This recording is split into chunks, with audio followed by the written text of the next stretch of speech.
Friends, welcome, especially those who have travelled from other parts of the country, Zimbabwe, Canada, USA, Europe and India.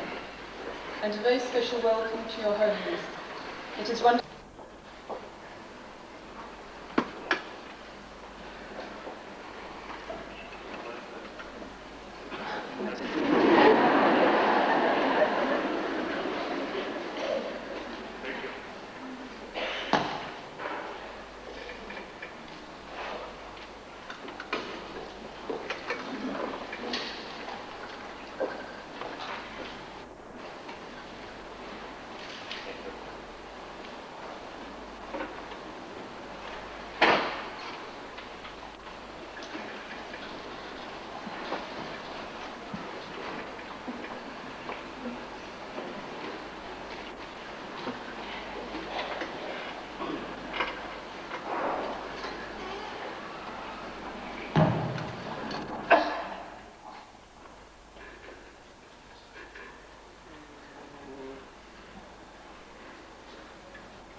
Salutation to Buddha.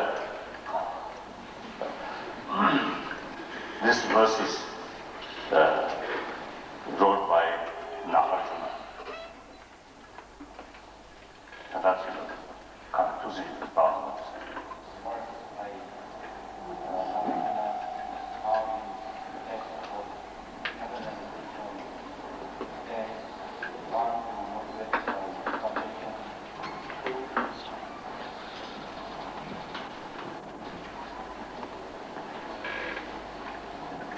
These words is found in Nagarjuna's text called Fundamental Wisdom, which means the one who, motivated by compassion, discarded all wrong views, and based on having discarded all wrong views towards the sublime teaching, I pay homage to such a master. Our dear spiritual brothers and sisters, I am very happy to be here generally in South Africa once more, and now here today the opportunity giving some explanation about Buddha Dharma.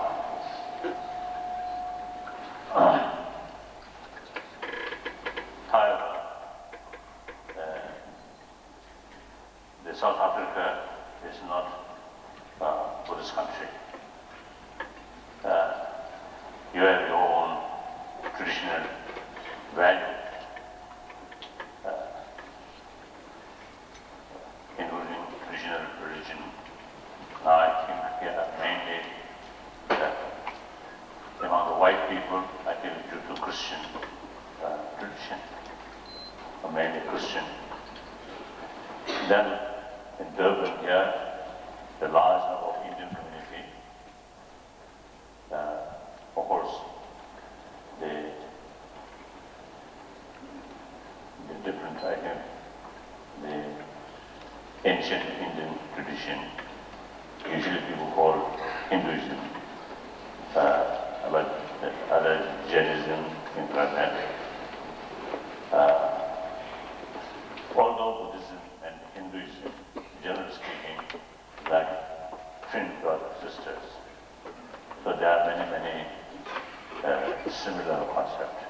Of course, broadly speaking, all major religious traditions have the essential sort of what's it, similar sort of message or concept. The message like love, compassion, tolerance, forgiveness, and contentment, and self-discipline, devotion, faith. These are all the traditions have the same practice. Inside the philosophical sort of viewpoint. Then, of course, those religions, those traditions which develop India, Bharat, I think furthermore, more similarities like shamatha and vipassana and the concept of karma and also rebirth. Most of ancient Indian tradition, these are found for the concept teaching.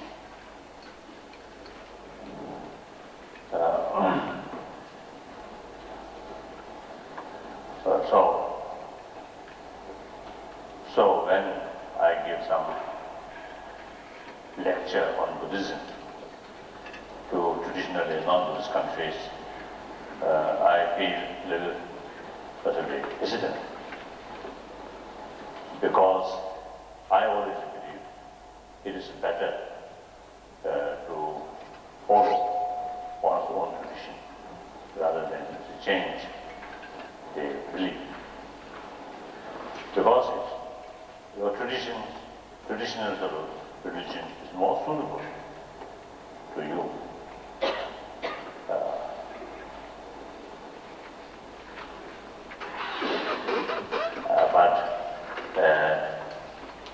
I think now modern time, the information, I think information of anything now becoming much more, as I say, available. So including many books or information about other traditions, other religious traditions, also now becoming, I think every market, I think you find some books, some may be very reliable, some may not be, like Third Eye book, Rosalaba, not reliable. But I think that really, possibly,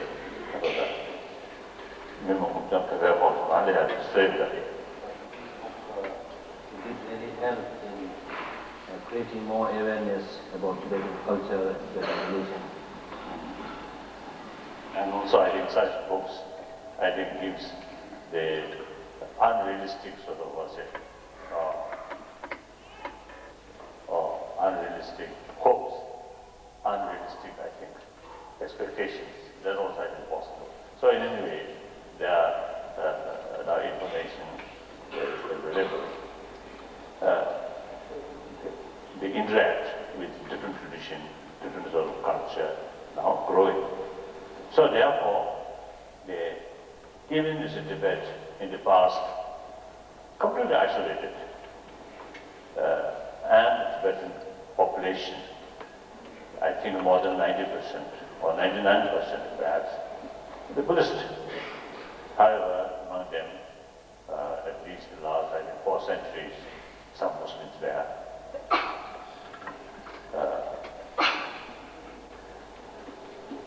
And beginning of the last century, there's some Christians, Tibet also is there.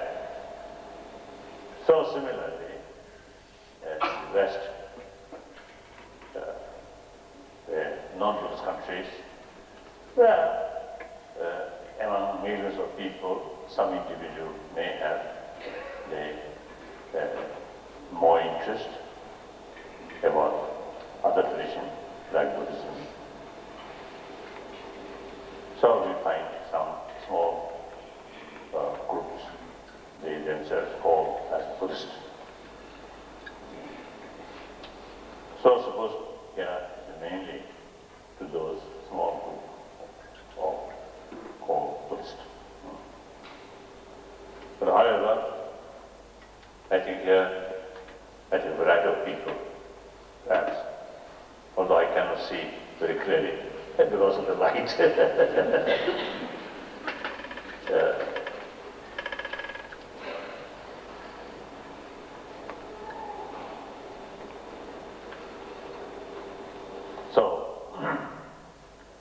So I would like to,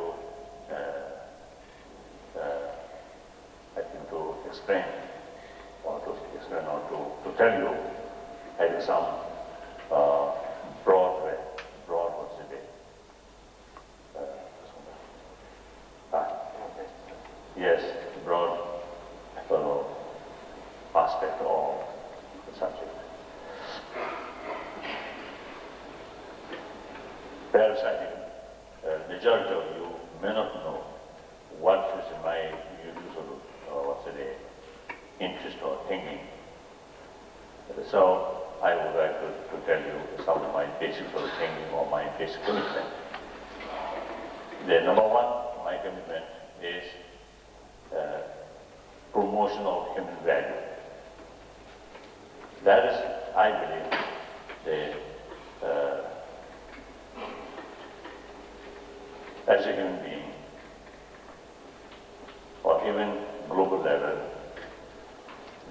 among thousands of different species of mammal, we human being is, I think, most intelligent mammals. So also, we human being are, I think, most something like troublemaker on this planet. I think the tiger or the Africa don't know tiger, but like lions or cheat or jugur, like this animal looks very terrible. But there are, I think, real harms to one another is when they hungry, when it is necessary, to take others of the body as a food, then they do. When their stomach full, then they just lay down peacefully. But we human beings, we not only consider about our stomach, but a lot of other things. So as a result, sometimes we human beings create a lot of problems, a lot of inconvenience to others, not only other species of mammals, but also our human ourselves, among ourselves. So the human being, I think, among the thousands of different species of mammals, I think the human being is the most mischievous of mammals at all, I think. So sometimes I jokingly tell people, if we really want most of a peaceful world, then the human being should eliminate. Then the world becomes much more peaceful, much more peaceful. But on the other hand, as I mentioned earlier, the human mind is very, very smart. So human species are most intelligent sort of mammal. So because of this intelligence, as a human being can do many, many constructive things which other animals cannot do. So we human beings, if we utilize our intelligence properly, then we have the capacity to not only look after ourselves, but also look after other animals, other species of mammals, or whole world, or whole globe. So thinking that line, then of course, from the judging from that viewpoint, then in spite that we are mischievous, I think worthwhile to live on this planet. Isn't it?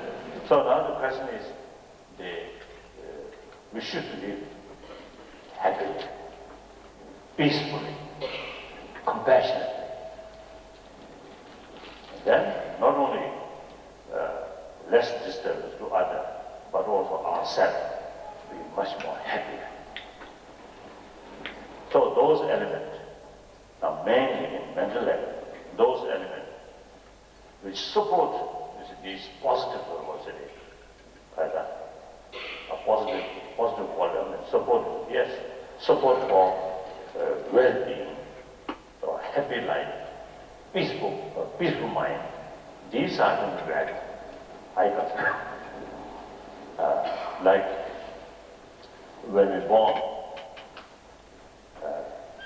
somebody's care is highly necessary, essential. Without someone's care, we will not be cared. Right? We cannot survive. So after birth, the next few years, our survival entirely depends on others' care, others' affection. So that's how we begin our life. And then according to medical scientists, the next few weeks after birth is simply mother's physical touch is the most crucial factor for proper enlargement of the brain of the child. Then according to the scientific sort of research, scientific finding, the more compassionate mind person, the positive brain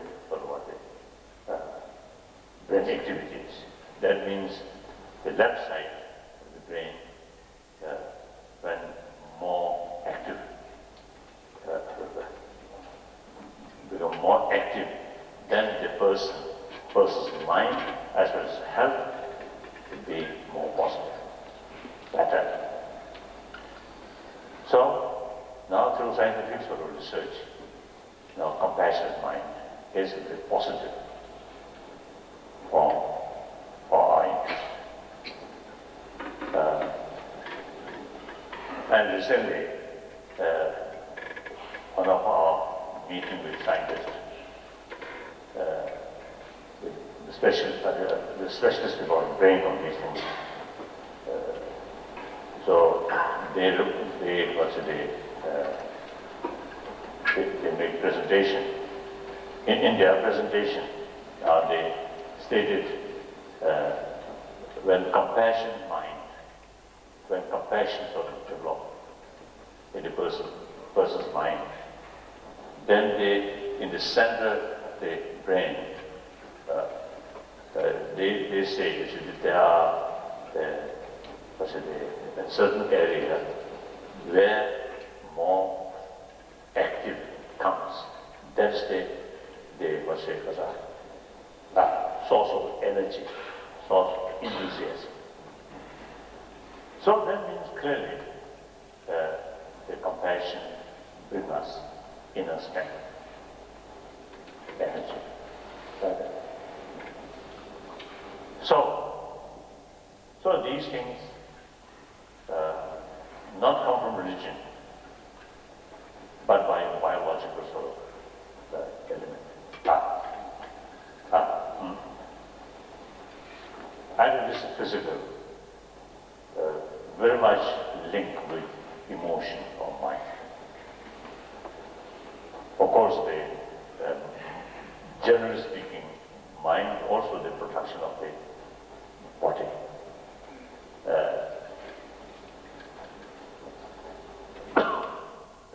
So, body function is normal, the mental function also normal. Something wrong in this body, the mental function also sometimes disturbed. But other round, the mental function remain sort of normal, calm. Effect on the body also very positive. Much disturbance on the mental level eventually ruin your health. So, these are, when I say human value, these are the values.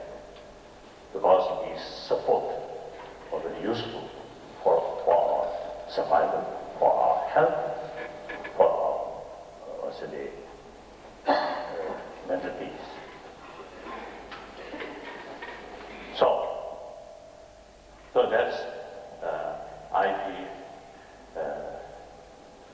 and now not only just, this is not my just viewpoint, but now quite a number of Muslims. Now I'm Buddhist, I'm Vasili, I have some Vasili, I'm follower of non-theistic, right?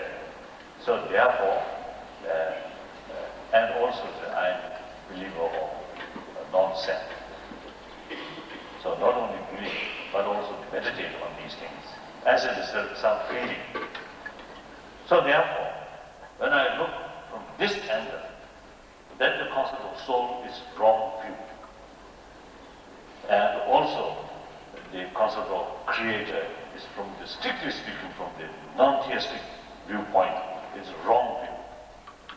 However, I deeply,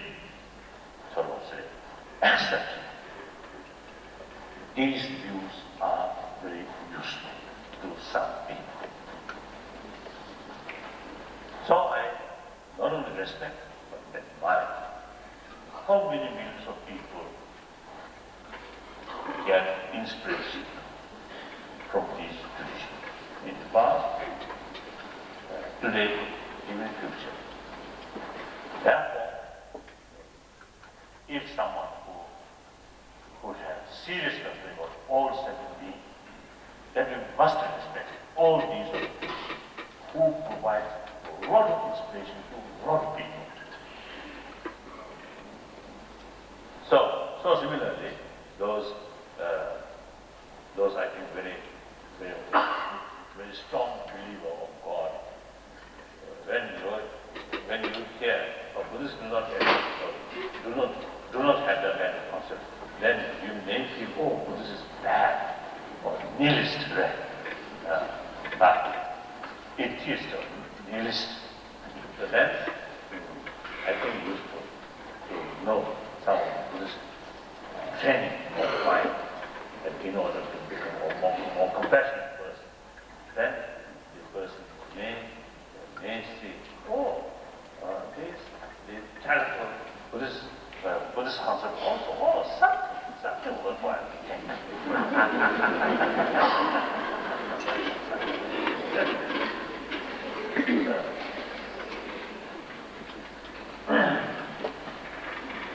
So now about Buddhism.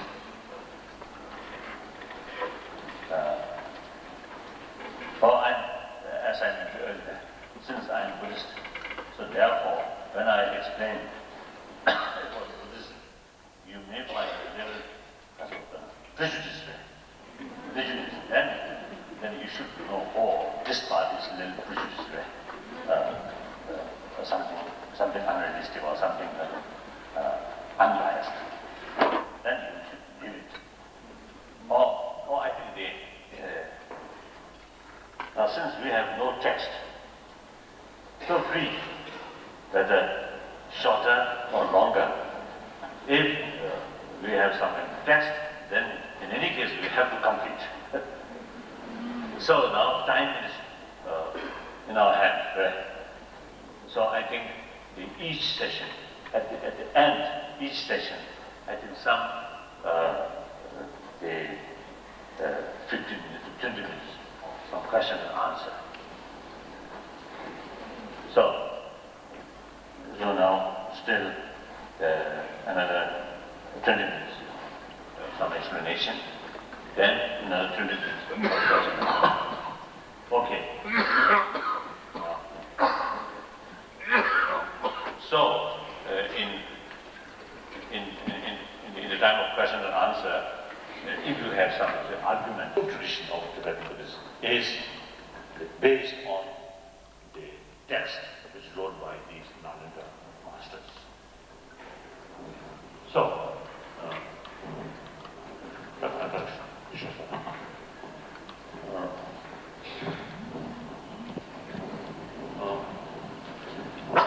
what's the point? What was the proof?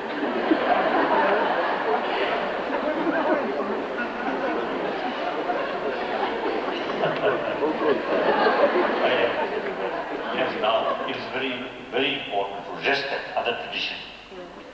You see, in spite of Tibetan philosophy. Now, about Buddhism.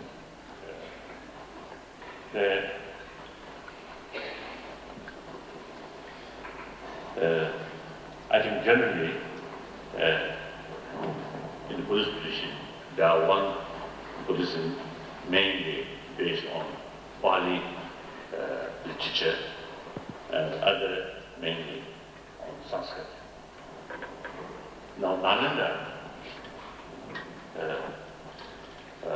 tradition combined, Pali tradition and Sanskrit tradition both combined. Now Tibet, the 8th century, one of the great the Buddhist master, scholar, master, mainly in the philosophy and the logics, the Shankarikshita, came to Tibet, invited by Tibetan emperor, 8th century. And at that time, the Brahmasambhava also come from India. So two Indian masters. As far as scholar is concerned, scholarly work is concerned, the Shankarikshita took full responsibility. And he gave ordination, Vinaya ordination, and he carried the responsibility of translation. And actually, they were saying, according to some historian, he insisted that all texts should translate into Tibetan so that future Tibetan can learn all Buddhist literature from their own mother tongue. And according to some historian, even Shankarikshita himself tried to learn Tibetan. So then imagine, when he visited Tibet, around 75 years old, so such old Indian master, I think it's a difficult road, reach high altitude. I think from Nalanda, lowland one, and hot climate, and he went up to the Lhasa, about 11,000 feet. Around 11,000 or 12,000 feet, and difficult road. When I imagine that, when I think into these things, when I imagine, such as the great masters, I think really has to work hard, right? Make dedicated. Then his desire, commercial, also moved to Tibet. Then I think around 11th century, another famous Indian master, mainly from Bengali, Tisha Divungar, came to Tibet.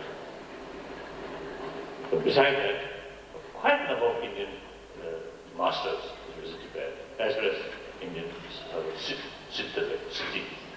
cities. And similarly, many Tibetans eventually they can learn Sanskrit, Pali,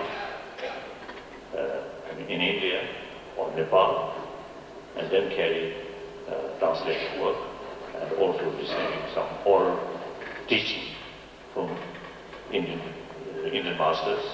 Then go back to Tibet, like that. So very close link.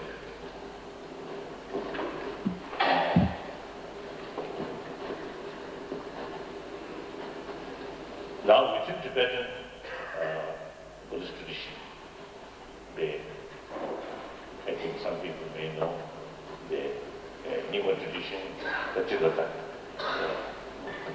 Nyingma Samarayana Segi, and a Gurju Sajja, Kata, and a Kata Chisu Kata Sama Gilu. So within the Tibetan schools of thought, there are primarily four schools of thought, which are basically categorized into two: the ancient your school something. four schools, one belonging to the ancient school, which is known as Yekapa. Then in the new transmission school, we have the Saitya school, Konyu school, and Elup. Later, Kadam, another university, or tradition or something, tradition, that called Kilu. So all lineage from the Nalanda. And as far as viewpoint of the theoretical viewpoint, all belong to Madhyamika philosophy, and within the Madhyamika, mainly Prasangikati Madhyamika. Then, as far as Yana or the Tepa, as far as the vehicle or Yana is, or the path is concerned, all are belongs to Maya. So same. Now little differences, the emphasis, or sometimes the terminology used it little slightly different terminology. Otherwise it's the same. Then another thing I think that I want to tell you is, in the past, in Tibetan tradition, there are one lineage that encourage non-sectarian. Some lineage rather one's own lineage, not encouraging to practice or to receive some other sort of tradition. So nowadays, I think the non-sectarian approach is much more sound. As I mentioned earlier, if you know all the tradition, then obviously you can develop respect, mutual admiration. If you remain isolated or secluded, then sometimes not knowledge about other value. Then some rumors, some sort of due to some different reasons of power, or economy, or some other reasons, sometimes manipulate. So therefore, it is much sounder to have knowledge, all traditions. So non-sectarian approach is, I think, much wiser, much better.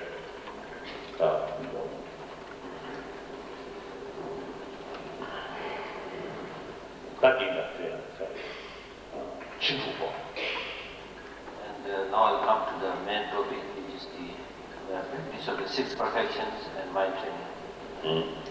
The Chintu Siddhadi, Jidanji, Chimbad, Chujunda, the Tanya Chintu Siddhadi, and the Chintu Siddhadi, Chaju Simbi Simbi, Tony Shiru, that Malaysia doesn't Muslim of Shiru, Chada Jade, and it's Chimba to the Gide, Chimba Shiba, with regard to the six perfections, which are giving observance of morality, practice of patience, making effort, and then concentration and wisdom.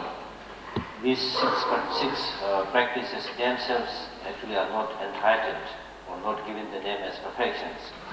These six practices become perfections when they are influenced by an altruistic wish to achieve enlightenment for the sake of all sentient beings, and influenced by realization of emptiness, particularly the direct realization of emptiness.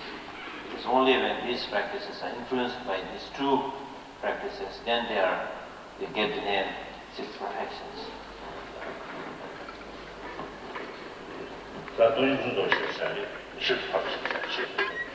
사실 받으시거든. 실 받으시면 좋아하잖아. 근데 그것이 사모님이 이게 샤데스. 이때는 일부 배우는 시스, 미 배우는 시스. To directly perceive emptiness, then that wisdom directly perceiving emptiness is known as wisdom perfection. When the preceding first 5 practices are influenced by this wisdom perfection, then they are also termed as perfections. And it is also very clearly explained in the text that this wisdom, having insight into emptiness or ultimate reality, is really like the eye.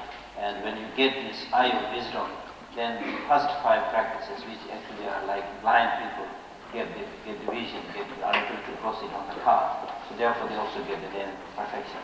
If we reflect on what are the preliminary practices for cultivating bodhicitta, in order to understand that, we need to first of all understand the meaning of bodhicitta. It's an aspiration which has actually 2 kinds of aspirations. Aspiration to help all other sentient beings, and it is for that purpose having an aspiration to achieve enlightenment by oneself.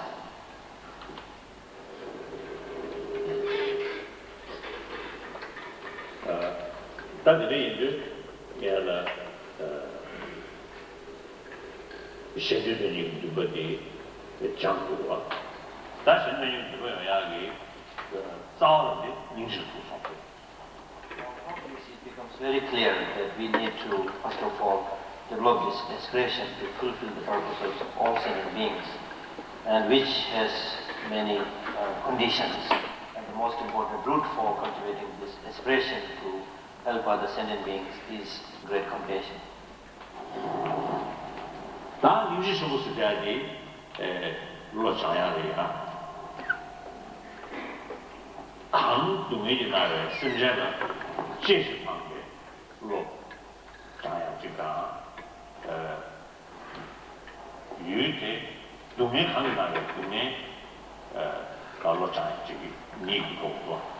In order to develop this great compassion, we need to cultivate 2 practices, 2 qualities. One is that you should have a very strong sense of close feeling towards the sentient beings. And then secondly, you should also have a clear cognizance and understanding of the sufferings by which these sentient beings are suffering, by which these sentient beings are afflicted.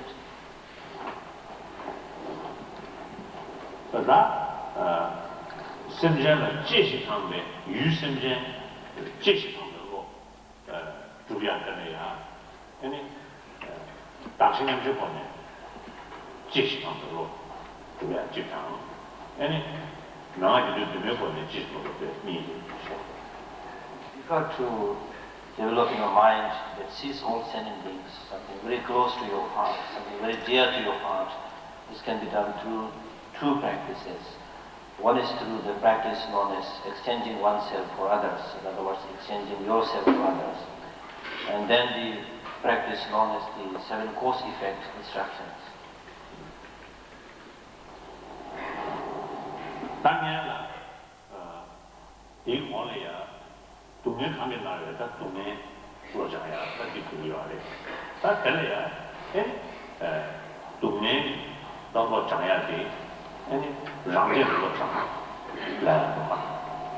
Now prior to that, we need to have a clear understanding of the suffering.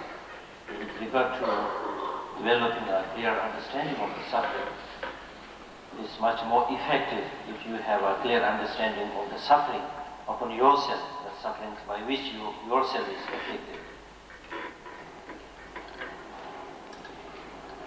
You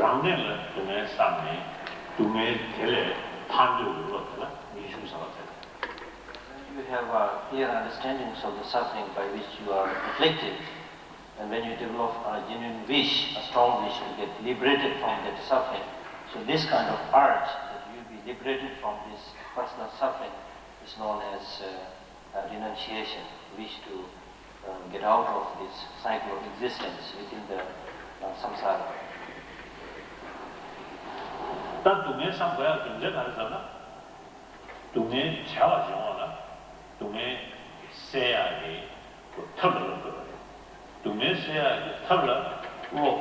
가보시다 괜히 좀 정하리야 동네는 민주주의로 중심 깨워봐. 저들이 이제 동네 사람들이 하는 거 모르와. Now it is the question arises while we need to reflect on the suffering. We need to reflect on the suffering because it is the suffering which we want to eliminate.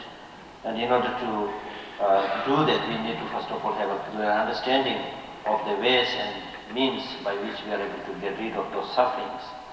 So in order to actually engage into the ways and means to get rid of those sufferings, we should have a very strong, clear understanding of the unbearability of the suffering by which we are afflicted. So today, therefore, the Buddha's first sermon at Sana, Fourth Noble Truth. The Fourth Noble Truth, the very concept of Fourth Noble Truth is the concept of causality. Cause, effect, cause, effect, cause, effect.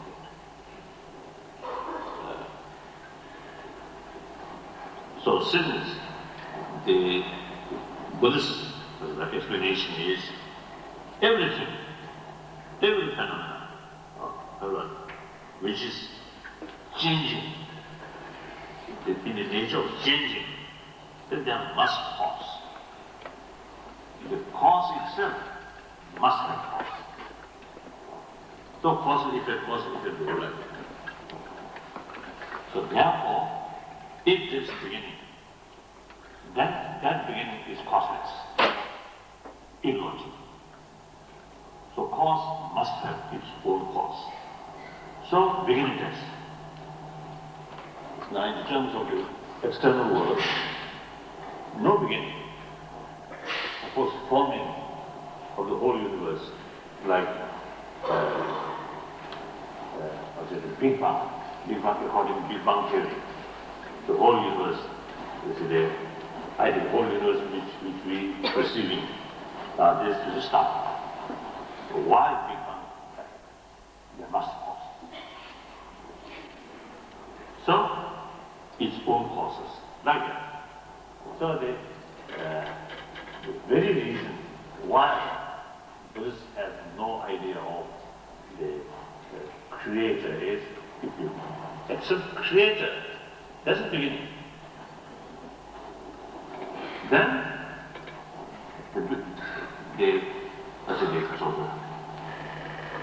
whether creator is changing or not. Now I'm not going to detail. There are a lot of debate through centuries, and particularly in the Dhammakita and also Shankardeva and Shankarakshita. All these great masters, this is the basic of Yoga. So analyze. So the Buddhists describe what's the Tenju, Pratityasampa.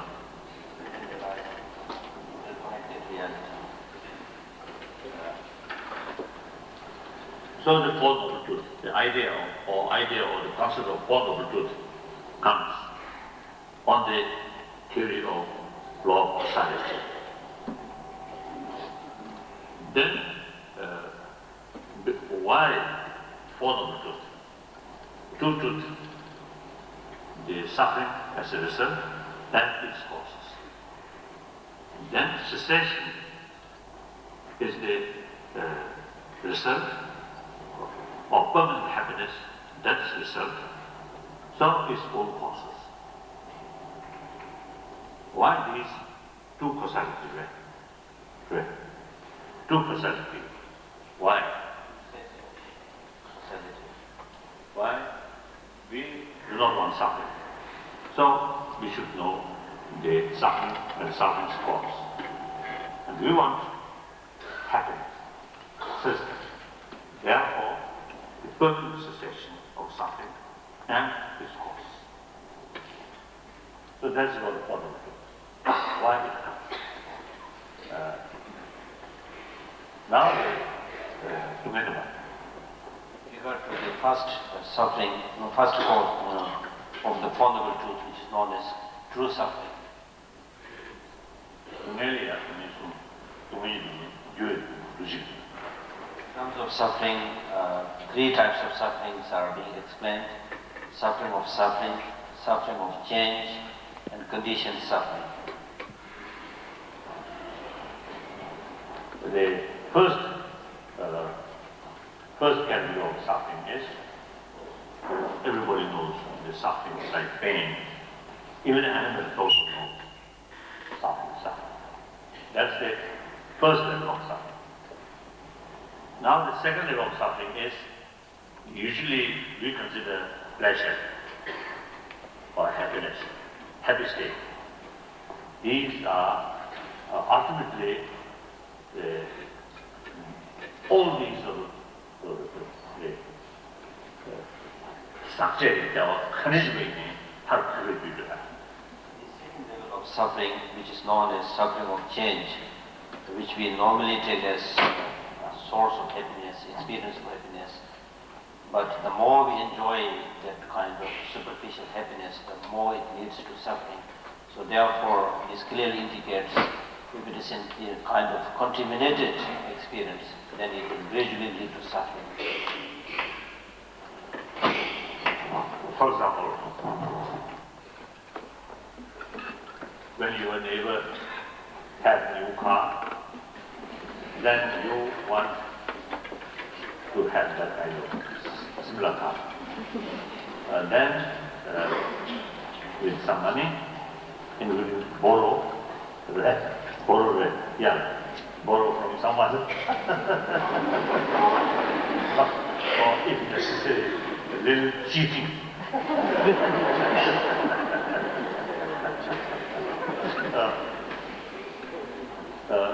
Then with that money, say you now have one new car. So first few weeks, you are very happy. Now after some time, the same car, when you saw it in the same car, then you feel not that much of excitement or that much of the satisfaction. Then further time goes, then you know, this is useless. I don't like this car. That kind of feeling. So the same car, but your attitude eventually behind this. Sometimes the object which gives you satisfaction, the same object of sometimes gives you dissatisfaction. That's the suffering of change. That third category of the suffering is the basis of all these suffering.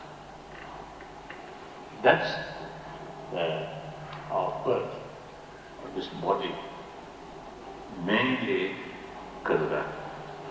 created by our ignorance or karma, cyclical.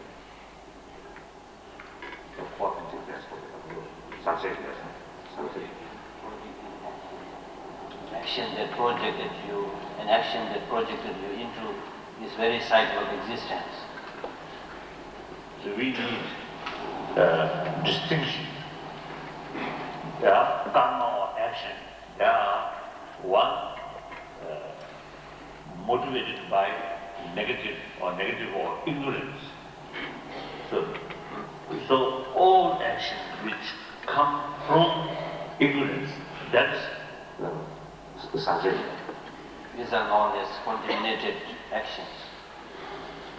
Then like higher Bodhisattva's action or Buddha's action, that is number one model. These actions obviously are not good to reflective emotions.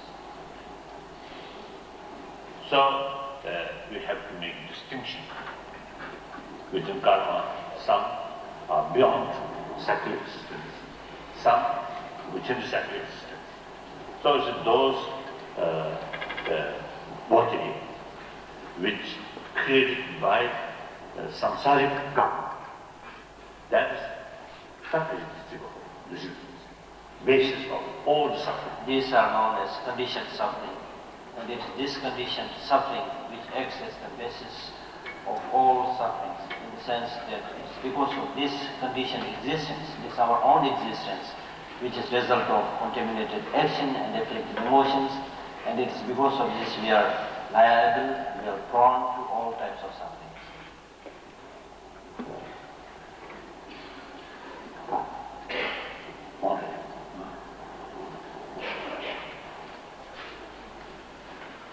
So, now I think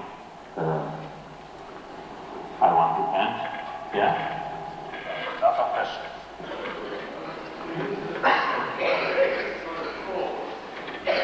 Oh? If everything has a cause, what is the cause of the first action or whatever? So as I mentioned earlier, no first action.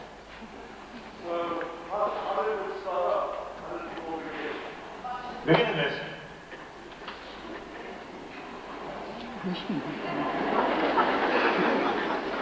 Everything has a cause. There must be a cause of the first action. So if we accept the first event, first cause, that cause is causeless. And what is that first cause? No.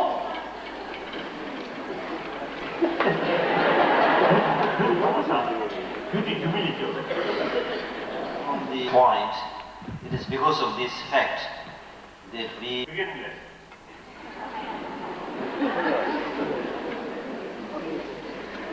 Can you explain what you said non-suffering, like not conscious of itself. So then what are you? You're not a soul or something. Now particular period, now for example, human life, there's the beginning. As well as human consciousness, there's the beginning. But consciousness itself, or the particle of this body, go continuously. Not really. Before Big Bang happened, from Buddhist viewpoint, there is particles. Because of that particle, the Big Bang happened. So that particle, again, the previous Big Bang, limitless Big Bang. That's Buddhist view.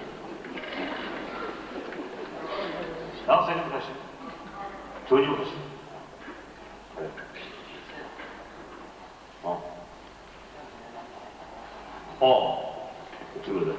So, with regard to your second question about the self, when Buddhists say no self, does not mean, I think I mentioned before, Buddhists deny categorically existence of self. No. Yeah, myself. As I mentioned earlier, that basically, by instinct, we have the feeling of I, self, that self. But when you see they possibly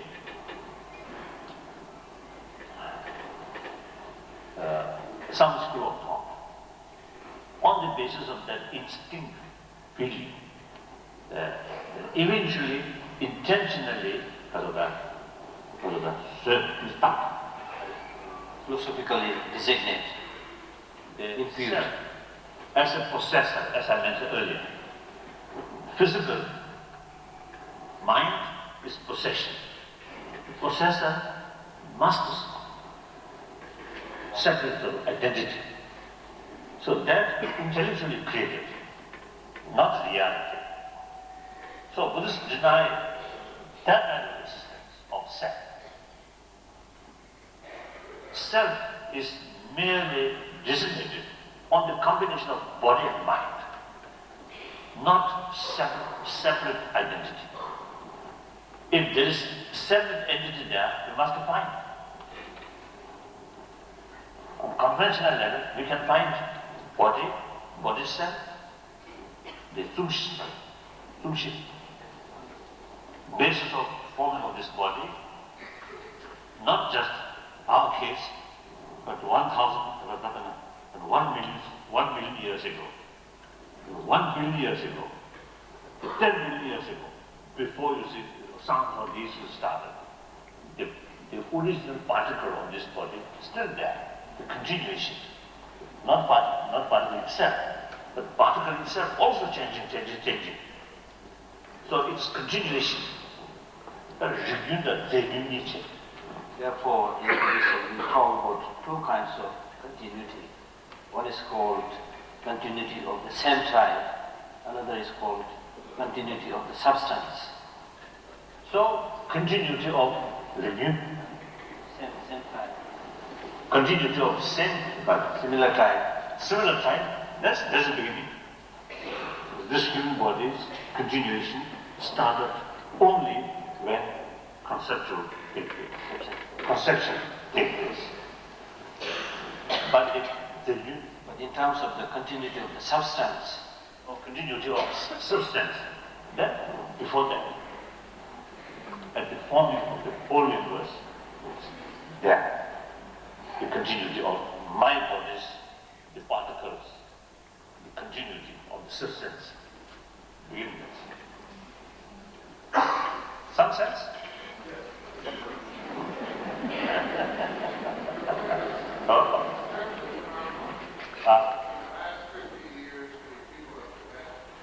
So I think it made clear the Buddhists do not, and Buddhists deny existence of independent self from the body.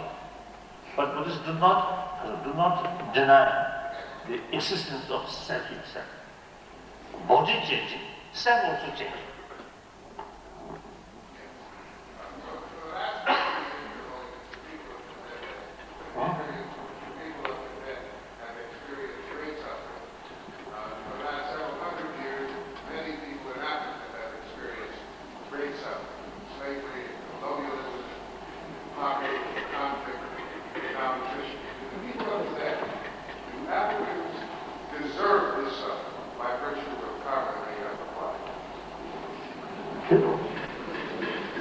From the karmic theory viewpoint, every event due to one form karma. That's true. However,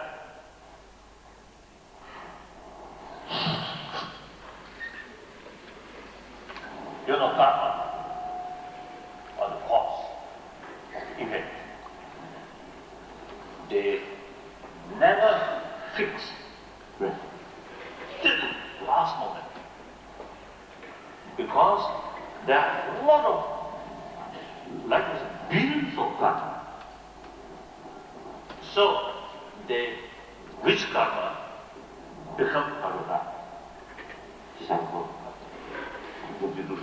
karma lek, better, higher you and lek condition for a give Basically, yes, the sufferings we experience has some connection to the karma that we might have accumulated in the past. But here what is really important is to understand that when we talk about karma, it's not just one single entity that we are talking about. We are talking about infinite varieties of karma. And among these infinite varieties of karma that we have done, we have accumulated, which of these karmic actions that we have done will produce its fruit first? Now this again in turn is dependent on a multiplicity of factors, conditions that activates it. Now for example, I think since we started this sort of lecture, now almost 2 hours, and during these 2 hours, I create a lot of different karmas. Momentary, certain motivation, physical reaction, verbal reaction, and mental reaction. So within 2 hours, I think hundreds, few hundred, at least few hundreds of karma already accumulated, produced. Now most of this karma ready to produce its effect. Now, when come beyond its own power, other conditions, including my and others of karma, Now, for example, today, among my about 100 or so is a karma created. One stronger karma now let it produce some experience, say within 1 year. But then within 1 year, now for example, tomorrow, I create another karma which is stronger, more forceful than today's karma. Then that sort of effect can change because of new karma. So therefore, now one way, of course, every our event, every our experience do karma. But at the same time, if some people used to say, oh, due to karma, happiness, or you can't do karma. Nothing can be done. That's a mistake. Then, last moment, always possible to change. For to change, there are two ways. One, the smaller, weaker karma completely eliminated by forceful karma. For both karma.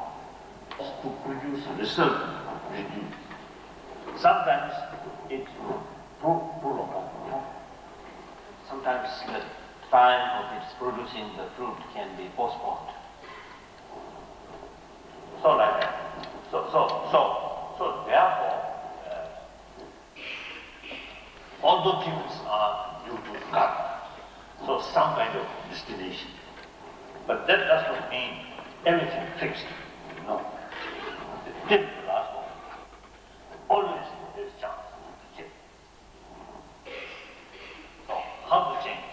Again, produce new karma by oneself. So therefore, ultimately, the karma theory, law of karma, is our own hand.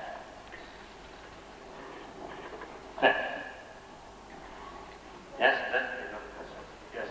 Huh? Carry on this question. Yes. If I have committed a great sin and I've incurred negative karma, if I get older and a little bit wiser and I do a lot of compassionate work for all sentient beings, I help the poor, I just help a lot, will that wash out my bad karma, my sins that I committed at a younger age? Oh yes, absolutely.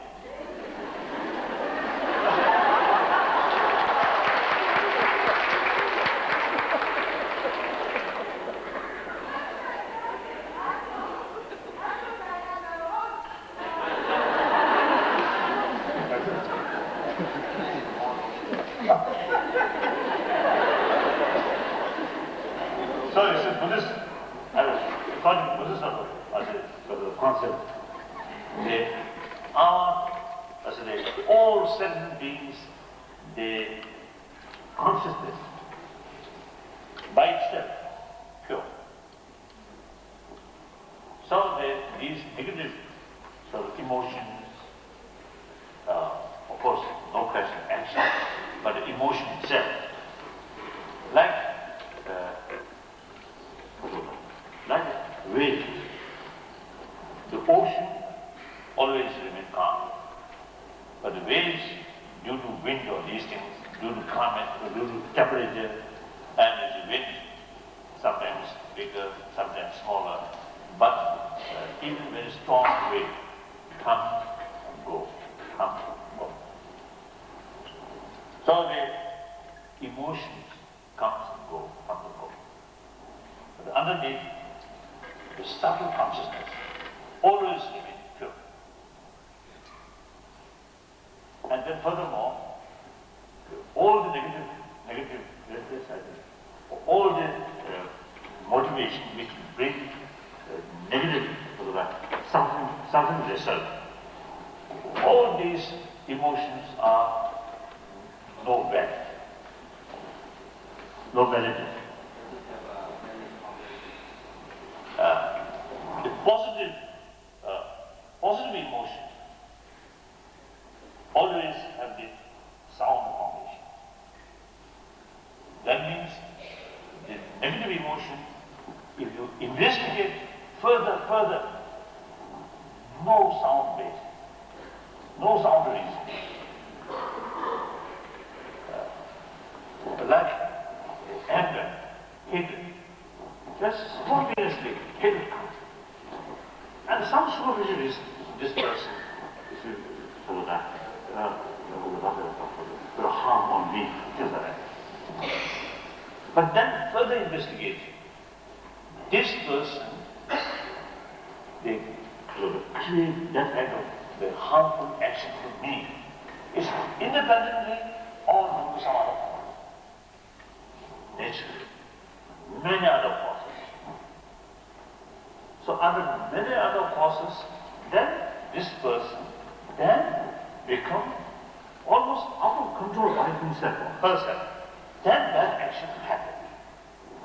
So further investigation, you cannot find the target in one single factor.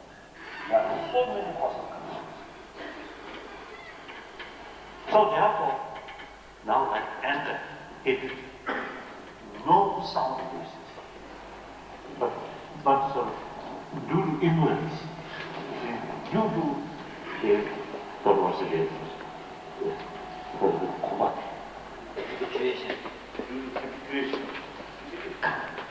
Very strong. But further use intelligence, further investigate, then no sound basis. Other hand, like the realization of impermanence. Further investigate, it becomes clear and it becomes more conviction. Yes, it is impermanent, momentarily changing. Through scientific research, also now proved momentarily changing on the as a microscope. There's a microscopic level. Through microscopic instruments, it is clearly On that level, or particle level, always changing. Atomic level, always changing. So there is plenty of reasons of proof, of fact. So, realization of impermanence, solid basis. And similarly, the realization of suffering nature, solid basis. So compassionate feeling, because the suffering, the realization of suffering is solid basis. So therefore, that means the suffering, certain level, yes, it is true suffering. Therefore, on the basis of that realization, different sense of concern or compassion, sound basis. So the two emotions, one emotion, sound basis, one emotion, no sound basis. That time goes, these two emotions are opposite each other. So then, that meantime, one emotion, sound basis, one emotion, no sound basis. Time passes. This emotion, which has sound basis, always. And then, the very nature of the subtle mind, always pure. So combine this pureness of the subtle mind, and all the negative emotions are baseless, positive emotions are sound basis. Therefore, we can purify all the negative. That we call Buddha's nature. Good night.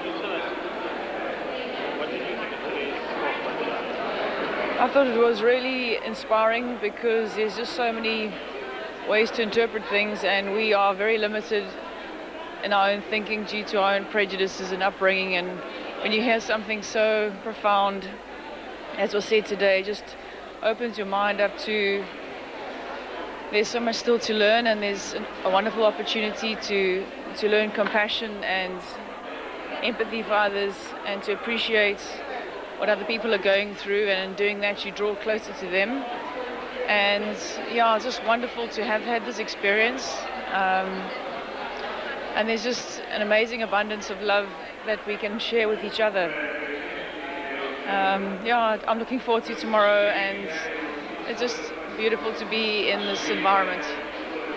Thank you. Well, makes very giver. I feel that His Holiness the Dalai Lama make a very good, give a very good overview of what Tibetan Buddhism is, and I am a Tibetan Buddhist myself, and even so, I get quite a lot from the talk. That's it. Thank you. Oh, I thought it was very informative, and it's surprising that in terms of age he's quite old, but in fact when he spoke there was so much of life in him, and he was very dynamic, and he spoke about issues which I think everyone comes across in their day-to-day life, and it was well worth whatever money we spent on the ticket. I really enjoyed it. Thanks. Would you like me to just... I think it was very inspiring to have him in South Africa, and it was also quite relevant that he spoke a little bit about things like crime, and also just about the connection between South Africa, Tibet, and maybe the rest of the world. And I thought he was actually quite a humorous, warm person, which was also very nice to see. What you thought about today at the Dalai Lama speech? Well, I think I need more people like that coming into Durban, giving sort of heartfelt inspiration and sort of some wisdom about living. I think his teachings around compassion and tolerance were very important. Yeah. Are you coming back tomorrow? No, just for today. We only booked for today. Yeah. Yes. I'm from Venezuela, South America. I've been waiting to see the Dalai Lama. I'm a reader of his books, and I'm very enlightening, as always. It's, to me, it's a holy man that brings peace to the world, and this is what we need the most right now. Thank you.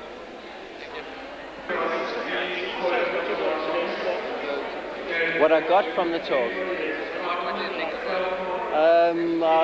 I thought it was a great talk. It was really good to be in the presence of the Dalai Lama, and to just get a feel and to hear what he has to say about compassion and love and peace. So it was a really inspiring time for me.